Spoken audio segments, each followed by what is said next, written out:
Welcome back to the channel, guys. I just wanted to talk a little bit around the impact of strategies and use a couple of case studies for the indexes just to talk about trade-offs with covered calls versus growth and why it's important to think about it from a different lens. A lot of people focus on the fact that they recognize that they're going to lose out on the underlying, how much of an impact that actually has. I just want to show the impact of that. But it's important to understand that if options are used in the right way, they can be a really important part of one's portfolio. And I do want to talk about that later. But I do really want to focus on the balance between the income side and the growth side. So how a covered call works is very simply, there's a two-part strategy to it. You buy a stock, own 100 shares of that underlying asset, which basically creates a contract. You can then sell the right for someone to buy your shares at a set price. And then there are two potential possible outcomes at a very high level. The option expires worthless, you keep your shares and the premium, or your shares get called away, you sell at the strike price and cap your gains. There are some other nuances that we'll talk about a little bit around this in terms of the fact that there are different styles of options, which means that you can actually recall your options. But just to keep it really simple for today's video, we're just going to look at it from that lens. So if we look at the case study for the S&P 500, which is the largest large cap funds in the US, we've got the 10-year performance S&P 500 total returns and the BXM. So that's the covered call returns annualized. And what we can see is that the annualized return is around about 6% with the covered call strategy, but we can see how much we're sacrificing in total returns. And we can see this massive gap in terms of that percentage as well. So 224% versus approximately 75%. That's a huge sacrifice of 3x. So that is quite a big diversion.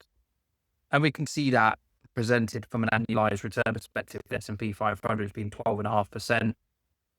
When we look at an example fund like XYLD, it's 6.8%. And the general idea here is to give you a view of just showing you that kind of gap here in terms of the annualized kind of returns and diversions. Okay, I kind of want to look at this also from a Nasdaq perspective. Obviously, the Nasdaq is a lot more concentrated in the types of funds that it has. It's obviously got a lot of tech exposure. And again, we can see the Nasdaq's performance versus QYLD, which is obviously another covered call fund that's been running for a long time.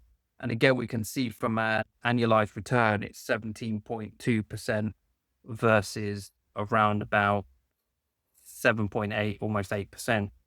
So we are giving that up.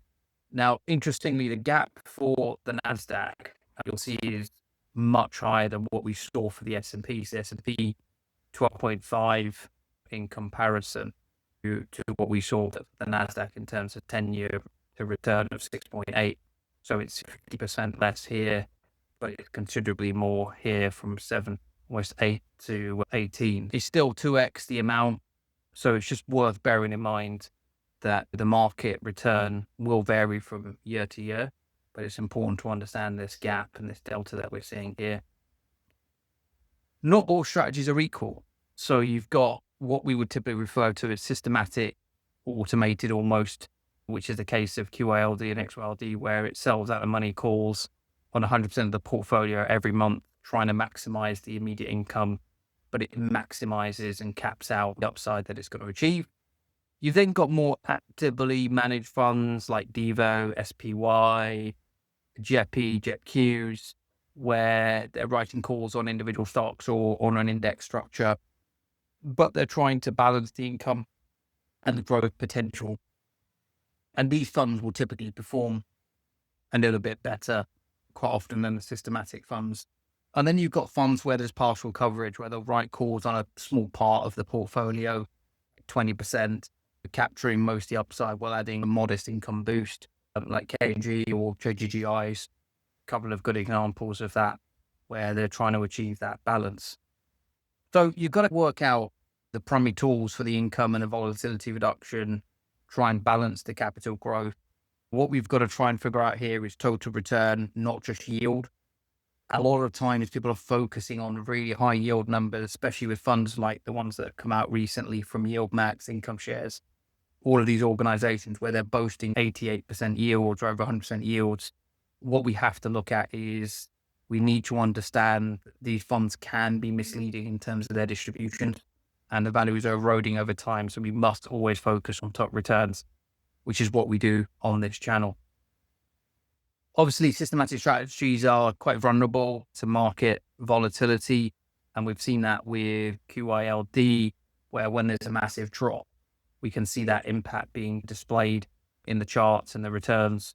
And any kind of whipsaw, as it's often referred to, can really impact the systematic strategies.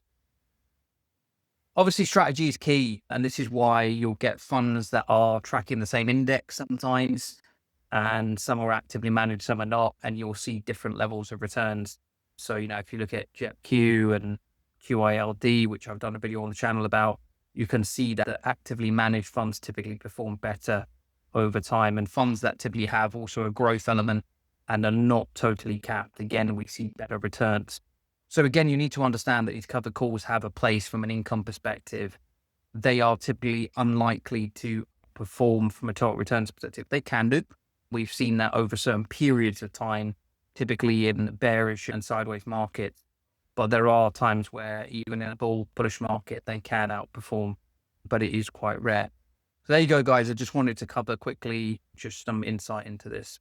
I'll catch you on the next one.